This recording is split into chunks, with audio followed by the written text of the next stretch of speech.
తాకట్లో ఉన్న మీ బంగారాన్ని విడిపించి ఆ రోజు ఆన్లైన్ రేటుకి కొంటాం. Sharma gold company. నమస్కారం, సుమన్ టీవీకి స్వాగతం. 2025 సంవత్సరం నవగ్రహాల స్థితిగతులు ఎలా ఉన్నాయి, ద్వాదశ రాశుల వారికి ఎటువంటి ఫలితాలని అందజేస్తున్నాయి, ఈ విషయాన్ని తెలియజేసేందుకు మనతో పాటు ఉన్నారు ప్రముఖ జ్యోతిష శాస్త్ర పండితులు, శ్రీచక్రపీఠ వ్యవస్థాపకులు బ్రహ్మశ్రీ ప్రదీప్ జోషి గారు. గురుగారు నమస్కారం. శ్రీమాత్రే. గురుగారు, 2025 సంవత్సరం మరి వృశ్చిక రాశి వారికి ఎలా ఉండబోతుంది? అర్ధాష్టమ శనితోటి ఇప్పటి వరకు వాళ్ళు ఎలానో బాధపడ్డారు కాబట్టి ఇకపై నుంచి వాళ్ళకి బాగుంటుంది, ఎలా ఉంటుంది? శ్రీ గురుభ్యో నమః. శ్రీమాత్రే నమః. వృశ్చిక రాశి వీళ్ళకేందంటే అదేదో సామెత ఉంటుంది, పెనం మీద రొట్టెళ్ళి పొయ్యిలో పడ్డట్టు. ఇప్పుడు వాళ్ళ పరిస్థితి అదే. పెనం మీద ఉన్నంతసేపు పర్లేదు, అర్ధాష్టమ శని వచ్చేసింది. ఎల్నాటి శని అయిపోగానే రాదు అర్ధాష్టమ. మధ్యలో ఒక 2 years తర్వాత కొడతాడు, తిండి పెడతాడు, మళ్ళీ కొడతాడు. సో ఇప్పుడు పంచమ శని తర్వాత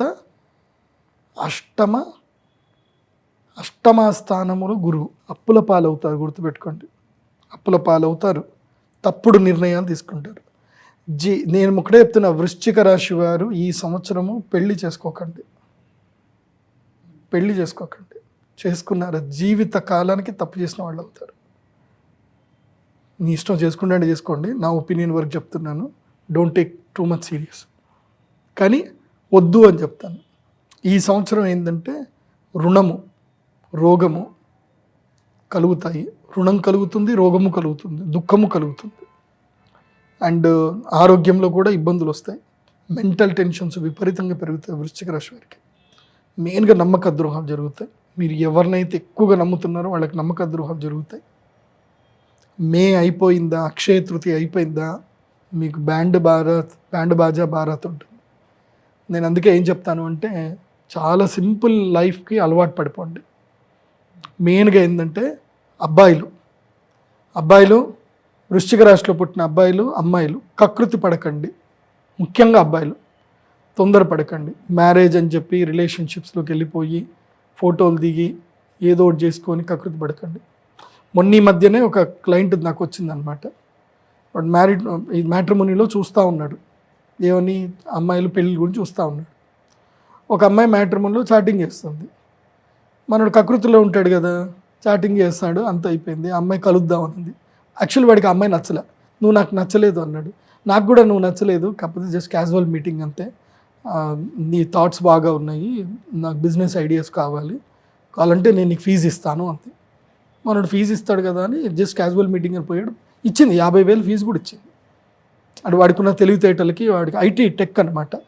నా 50,000 ఇచ్చి బాగుంది, నాకు నువ్వు వర్క్ చేసి పెట్టాలి, చేయాలని చెప్పి మళ్ళీ ₹1,00,000 కూడా ఇచ్చింది.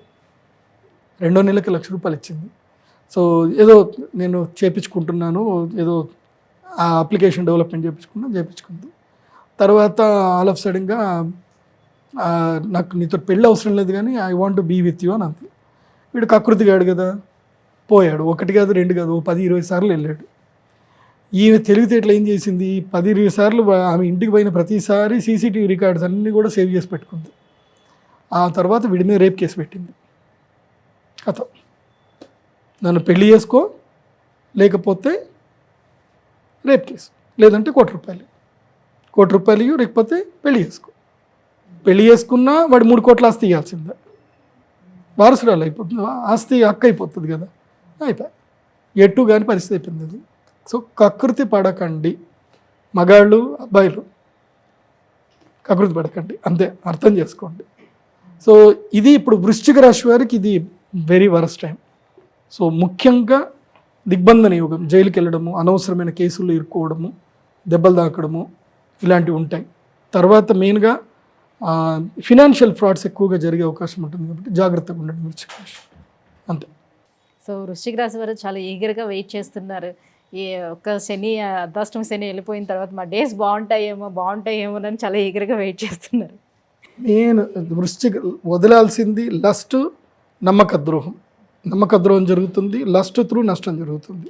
అబ్బాయిలు కానీ అమ్మాయిలు కానీ జాగ్రత్తగా ఉండండి. సో ఇంకా ఎలాంటి పరిహారాలను పాటించాలంటారు? 1, సెల్ఫ్ ప్రొటెక్టివ్ మోడ్లో ఉండండి, నియంత్రణలో ఉండండి, రెగ్యులర్గా పనిచేస్తూ ఉండండి. ఇది నేను చెప్పే న్యాచురల్ రెమెడీ. జ్యోతిష్యుడిని తప్పకుండా కలవండి. జీవిత కాలానికి సరిపడా తప్పుడు నిర్ణయాలు తీసుకుంటారు. జ్యేష్ఠ నక్షత్రం వాళ్ళు, నేను ఆల్రెడీ మీకు ఇందాకే సుమన్ టీవీలో చెప్పాను, జ్యేష్ఠ నక్షత్రం వారు జీవిత కాలానికి సరిపడా తప్పుడు నిర్ణయం ఈ సంవత్సరంలోనే తీసుకుంటారు. ఒకే ఒక్క తప్పుడు నిర్ణయము జీవితాన్ని తినేస్తుంది, అదే పెళ్ళి. ఇంకా ఇదేం లేదు, అది వన్ వేనే, పోతే బయటకు రాలేము. బయటకు వస్తే మొత్తం దిబ్బడే, మొత్తం బట్టలు జరిగిపోయి జుట్టు జరిగిపోయి వస్తారు బయటికి. వద్దు. సో నేను మీకు చెప్పే రెమెడీ ఏంటంటే రాజశ్యామల యాగం చేసుకోండి. వసంత పంచమి రోజున తప్పకుండా రాజశ్యామల యాగం చేసుకోండి. ఆ అమ్మ మీకు జ్ఞానం బుద్ధినిస్తుంది. అండ్ ప్రతిరోజు సూర్య నమస్కారాలు చేయడం మర్చిపోవద్దు. సూర్య నమస్కారాలు వృశ్చిక రాశి వారు తప్పకుండా చేయాలి. గురుగారు 2025 సంవత్సరం వృశ్చిక రాశి వారికి ఎలా ఉండబోతుందన్న వివరాలు తెలియజేసినందుకు ధన్యవాదాలు. శ్రీమాత్రే నమః.